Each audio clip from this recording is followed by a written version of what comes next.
Shalom, friends, and welcome back to another Story Saturday with the mystery at Lilac Inn.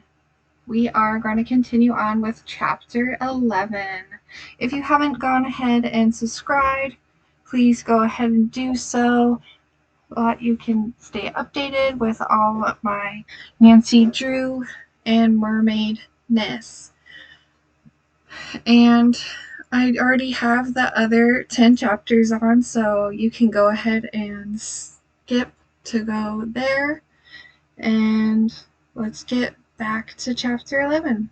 Chapter 11, A Tip from a Waitress. Mary Mason again, exclaimed Nancy. That settles it. I'm going to River Heights at once and talk to Mrs. Ernest Stonewell, the woman for whom she used to work. Nancy decided to tell Helen her plan, so the two girls went out to the patio where she was reading. Nancy revealed her latest findings and told of her proposed trip. Want to come? She asked Helen. No thanks, Helen chuckled. You work better alone. What a clue this is! Maybe you'll come back with the mystery solved. Don't count on that, Nancy smiled. Where is everybody? John's at the burned cottage with the explosives expert. Mrs. Willoughby and Maud are upstairs. Nancy leaned toward Emily and said in a low voice, I hope you wouldn't mind my asking, but does Maud Potter have anything to do with your not reporting the diamond theft? Emily sighed. Well, yes. You've probably sensed, Nancy, that she seems to have some influence over Aunt Hazel. Helen's eyes grew wide. You mean Maud's sort of blackmailing her? The bride-to-be looked unhappy. I'm really not sure. And Nancy conjectured. You're afraid Maud has some knowledge of the diamonds that may involve your aunt if the theft is publicized. That's the feeling I have. Before the girls could discuss the matter further, Maud herself came onto the patio. She sank into a chair. Having a conference? She asked sweetly. Yes, Emily replied promptly. Nancy's going on a sleuthing trip to River Heights. Oh, Maud's eyelids flickered. You have what they call a hot clue? She asked Nancy. I hope so, replied the young sleuth calmly. Well, give my regards to your dad if you see him, Maud said airily. Nancy rose. I'd better get started. I'll pick up more clothes for you and me, Helen, she laughed. Then we can return yours, Em. Suddenly, the group became aware that Jean Holmes, dressed in street clothes, stood in the doorway. She smiled timidly and said, Miss Drew, I heard you say that you're going to River Heights. I need a few things I left in the room I shared in town with a girlfriend. She turned to Emily and asked permission to accompany Nancy and get them. All right, Emily said. I trust you'll return in time to serve supper? Oh, yes, Miss Willoughby. I'll take the afternoon bus back. Nancy told Emily she herself probably would be back by evening. We'll be on pins and needles until then, Helen said. Just before Nancy and Jean reached the convertible, Emily caught up to them. Drawing Nancy aside, she whispered, I've been thinking. Will you tell your father about my diamonds and the other incidents? Perhaps he can give you helpful advice, but please ask him to say nothing to police until there's no other way out. Nancy was delighted. She would feel much better if she could discuss this aspect of the case with her father. In a few minutes, she and Jean were headed for River Heights. Although Nancy had lost her handbag with wallet and driver's license in the fire, Mr. Drew had obtained special permission for her to drive until her new license was mailed. Fortunately, he had had a key to her car in his key case and had left it with her. This is a lovely convertible, Jean spoke up. Nancy smiled as the car rode smoothly past farmland and woods. Where did you work before coming to Lilac Inn, Jean? She asked. Many different places, the girl replied. Florida in the winter, sometimes, and in the summer I come north. Later, as they neared River Heights, the waitress said abruptly, Miss Drew, I had another reason for asking to ride with you. I wanted to tell you, someone at the inn is trying to make trouble for you.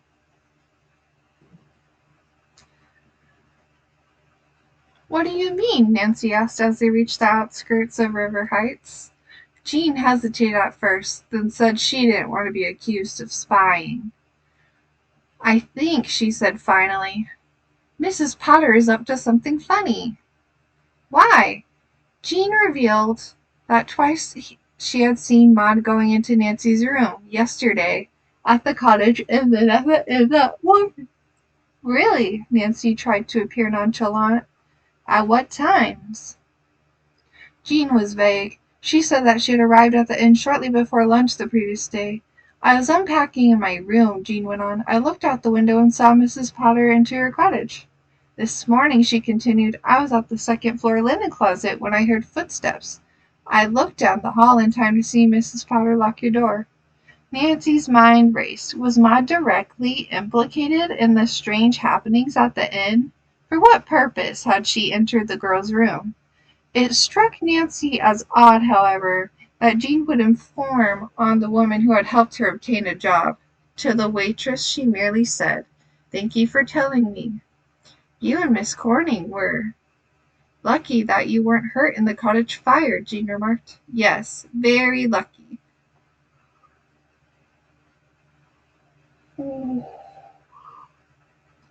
Nancy replied.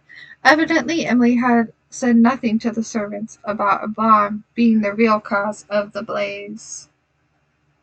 I mean, why would you want to?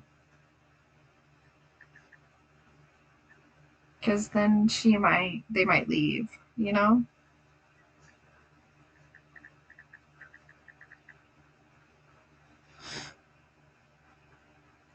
Nancy asked Jean if she had ever met a girl named Mary Mason from Dockville. Mary used to work at the inn. Jean wrinkled her brow. No, although the name is familiar. Perhaps I once met a Miss Mason at one of the places I've worked. They were now entering the business section of River Heights. Jean asked Nancy to let her off in the center of town. I'm going to the optician's first, then I'll go to my girlfriend's.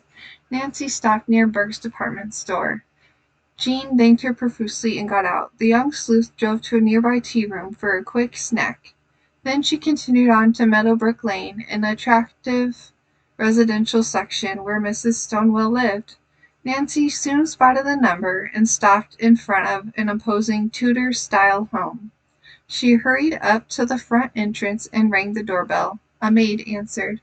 Nancy gave her name and asked to see Mrs. Stonewell. The caller was requested to take a seat in the living room. A few minutes later, Mrs. Stonewell, attractively dressed in a tailored sports suit, stepped into the room. With a gracious smile, she asked, Is there something I can do for you, Miss Drew? Yes, Mrs. Stonewell. I'm trying to trace a girl named Mary Mason. Nancy explained. I understand she worked for you? The woman's smile vanished. Let's say I hired her, but I didn't get much work for Mary Mason. I discharged her after a month. She glanced at Nancy curiously. You don't want to hire her? Oh, no, Nancy replied. She has some information I need. Do you know Mary's home address? No. She lived in while working for me, said Mrs. Stonewell. I do remember she occasionally visited a brother in Dockville. Whether or not she is living there, I can't say, nor do I know the street address. One more question, Nancy said. Did you ever miss anything while Mary was working for you? Not that I know of. Nancy thanked Mrs. Stonewell and departed. She decided that when she returned to Lilac Inn later that day, she would go by way of Dockville. Her next stop was at Helen's house. Nancy reassured Mrs. Corning, who had read about the fire, of Helen's well-being. Nancy, Mrs. Corning said, the newspaper didn't state how the fire started. I suppose the usual carelessness, someone tossing away a lighted match. Nancy, inwardly relieved, replied that this was always a possibility. She did not mention the time bomb.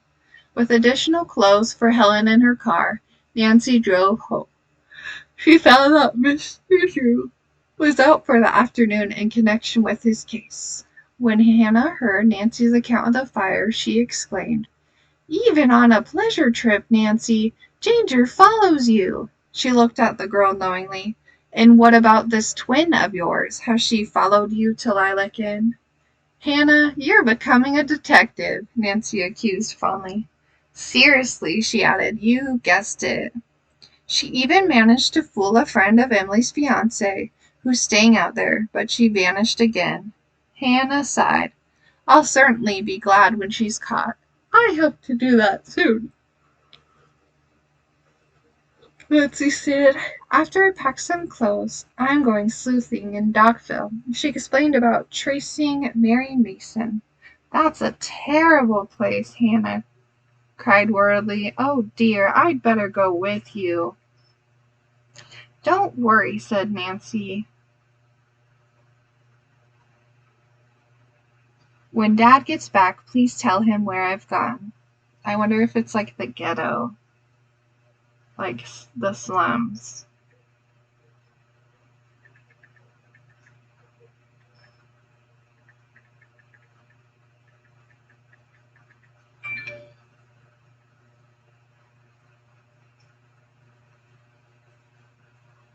Don't worry, sweeties.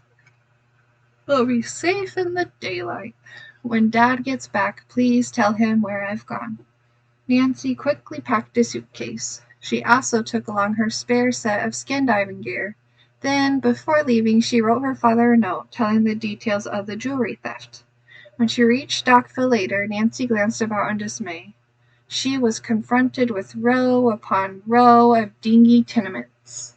In which one did the suspect's brother live? Nancy stopped her convertible and inquired of a stout woman where she could find a family by the name of Mason. The woman shook her head, evidently not understanding English. I'll try another block, Nancy decided, and turned into a winding narrow street which led along the river front. She decided to inquire again and pulled up to the curb. She was about to alight when she glanced in the rear-view mirror. Directly behind her was a red panel truck. It looked exactly like the stolen vehicle which had forced her off the road. No one was in it, but the motor was running. Nancy turned her head to get a better look at the truck. At the same moment she saw a large rock hurtling through the air towards her open window.